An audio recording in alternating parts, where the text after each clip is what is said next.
So in this video, I'm going to explain how to find exact values for quadrantal angles.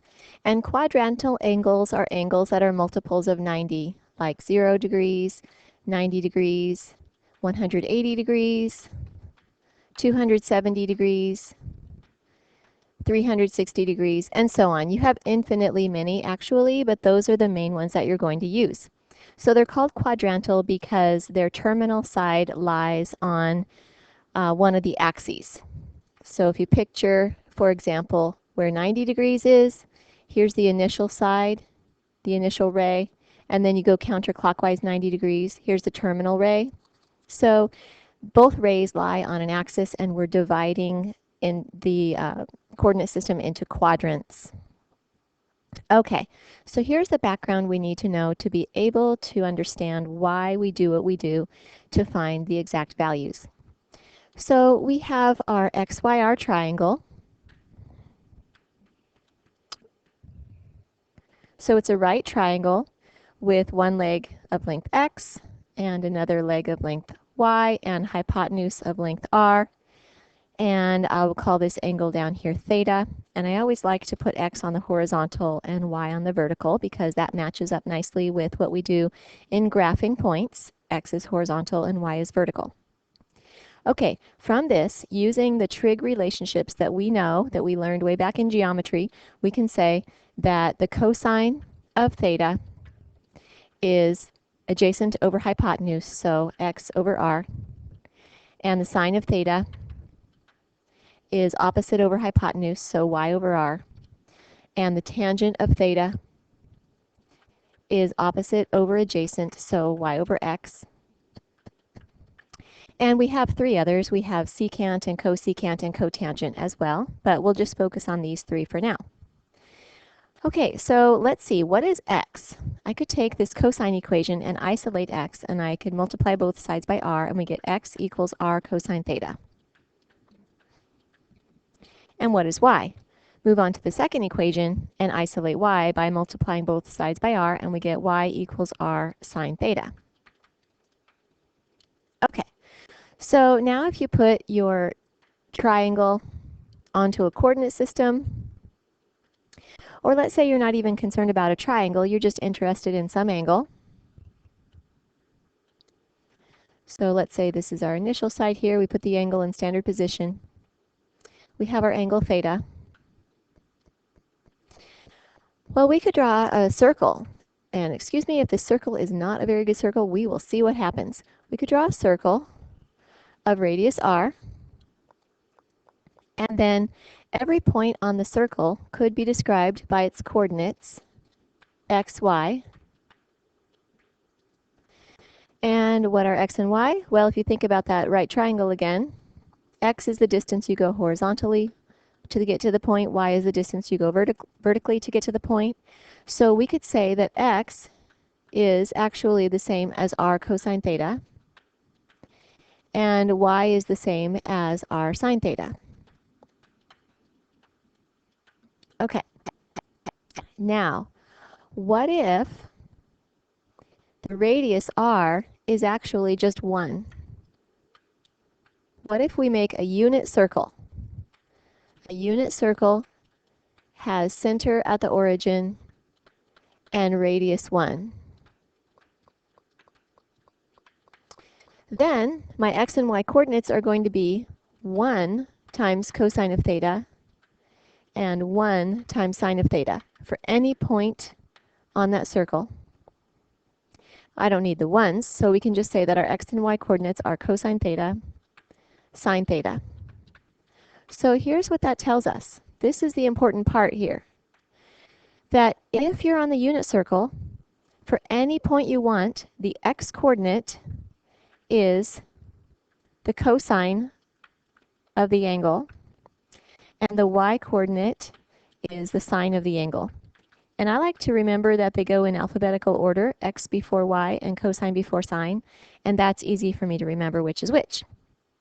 Okay, so now how do we use this idea to find exact values of quadrantal angles? So anytime you have to find an exact value of a quadrantal angle, such as find the sine of 90 degrees, or find the cosine of 180 degrees, or find the tangent of 0 degrees. Any of those. Here's what you're going to do. You're going to imagine a unit circle. Now, you don't even have to draw the circle. You can just have an invisible circle. If you want to draw the circle, that's cool. So remember, it has radius 1. So that means that every point on the circle has coordinates that are cosine of the angle and sine of the angle. All right, so the point that we may be interested in would be one of the quadrantal angles, such as 90 degrees. So let's say this is our point right here. So to get the x-coordinate,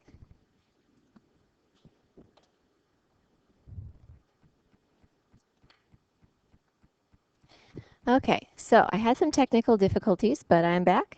And picking up where I left off, I'm interested, let's say, in finding the sine of 90 degrees. Okay, so I'm going to plot my point on the unit circle. And what are the coordinates of that point? Well, because it's a unit circle and the radius is 1, that point has coordinates 0, 1. And remember that the x-coordinate is the cosine and the y-coordinate is the sine. So the sine of 90 degrees is 1. So that's how we get that answer. So I'm going to color code these. That was the purple one. Now suppose I'm interested in knowing the cosine of 180 degrees. We'll make this one orange.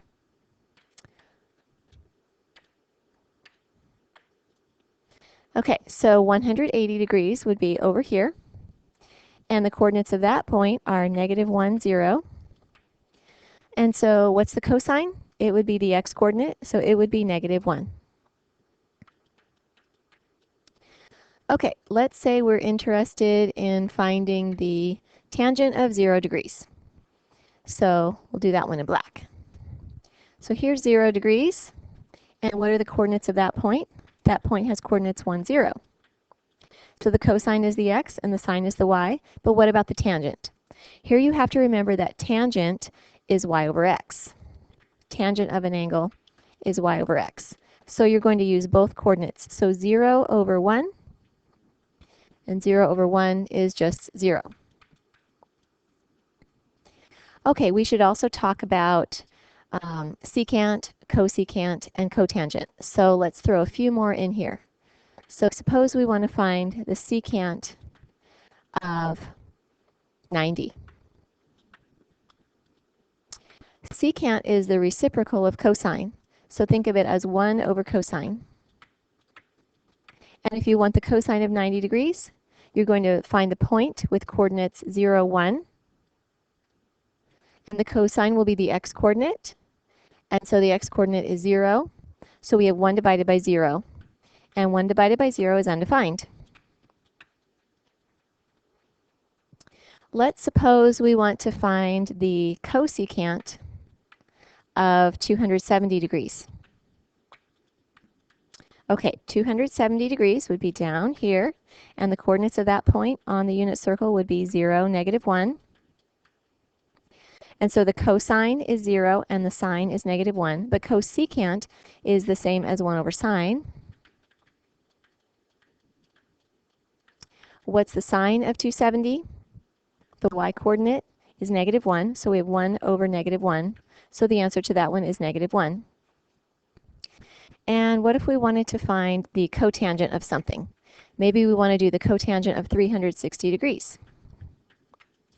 So 360 degrees is at the same place as 0 degrees, so the coordinates of that point are 1, 0. And so just like with tangent, we had to use both x and y. With cotangent, it's the reciprocal of tangent, so you're going to do x over y instead of y over x. And x over y would be 1 over 0, and that would be undefined. Okay, so that gives you a feel for how you're finding quadrantal angles, exact values. You're drawing the unit circle, or you're just imagining it there. You're finding the x and y coordinates of the point, and then you're using the x coordinate for cosine, the y coordinate for sine, y over x is tangent, and then reciprocals of all of those for secant, cosecant, and cotangent. I hope that helps you.